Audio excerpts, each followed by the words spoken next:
Sa ngalan ng Ama at ng Anak at ng Espiritu Santo. Panginoon, isugo mo ang iyong espiritu at pagpanibaguhin mo ang muka ng aming mundo. Ang mabuting balita sa araw na ito ay mula kay San Mateo, Kapitulo 4, versikulo 12 hanggang 23. Sa ebanghelyong ito ay sinasabi na nabalitaan ng ating Panginoong Yesus na si Juan Bautista ay naibilanggo na. At ito ay hudyat sa ebanghelyo na si Jesucristo ay kailangan ng magsimula ng kanyang misyon. Kaya nga hindi na siya nagbalik sa Nazareth, ang nayo na kanyang nilakihan. Ngunit siya ay tumuloy sa bayan ng Capernaum na nasa baybayin ng lawa ng Galilea. At ito ay sakop ng lupain ng mga tribo ni Zebulun at Neftali. At ito ay hindi pagkakataon lamang. Ito ay kaganapan ng isang propesiya. Sapagkat sa propesiya ni Propeta Isaias, sinabi, lupain ng Zebulun at lupain ng Neftali, daanang papunta sa lawa, sa ibayo ng Hordan, sa Galilea ng mga hintil.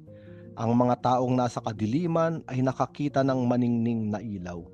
Sa mga nakatira sa lilim ng kamatayan ay sumikat ang liwanag.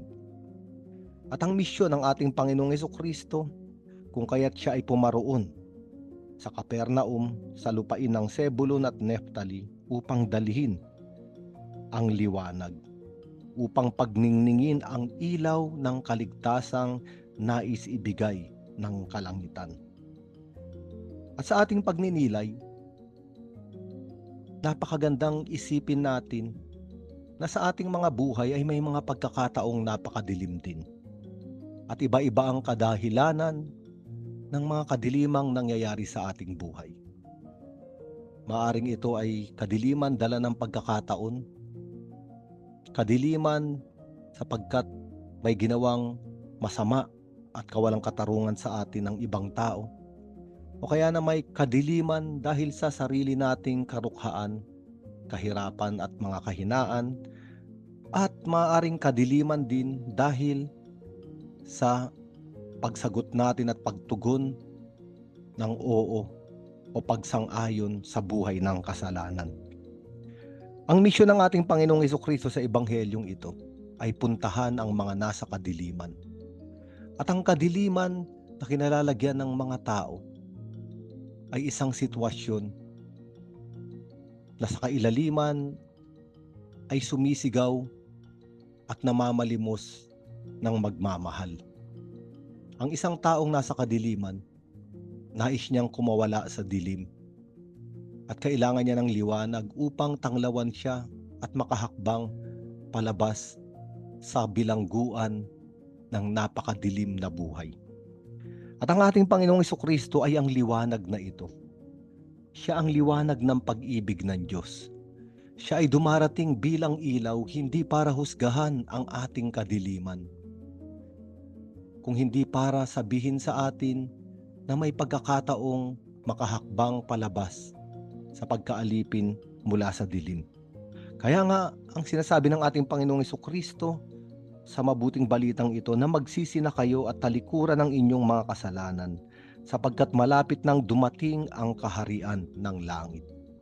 Para bang sinasabi ng ating Panginoong Jesucristo, iwan na ang mga kasalanan, magsisi at magbalik loob sa Diyos, sapagkat ang Diyos ay isang Diyos ng pagmamahal at pagpapatawad. Maaari tayong humakbang pabalik sa Kanya at ang Kanyang mga bisigay na kabukas upang tayo ay tanggapin at yakapin. At matapos nito, tinawag na ni Jesucristo ang unang 4 na alagad, si Simon at si Andres, si Juan at si Santiago. Kinakailangan ni Jesucristo ng mga alagad na tutulong sa Kanyang ipahayag ang kaharian ng kalangitan, ang paghahari ng Diyos, na ang ibig sabihin ay paghahari ng liwanag ng pag-ibig. At ngayon tayo rin ay inaanyayahan ng Panginoon na kung tayo ay makalabas na sa ating mga kadiliman at sundan ang mga yapak ng liwanag ng pag-ibig ni Jesucristo, ang karanasan ng kapatawaran at kaligtasan na ating tinanggap mula sa Kanya ay sapat na upang tayo rin mula sa araw na ito ay maging mga alagad. Ipahayag na maaaring magsisi sa kasalanan, iwan ang nakaraan, sapagkat ang Diyos ay Diyos ng liwanag, Diyos ng bagong simula, Diyos ng pag-ibig. Sa ngalan ng Ama at ng Anak at ng Espiritu Santo.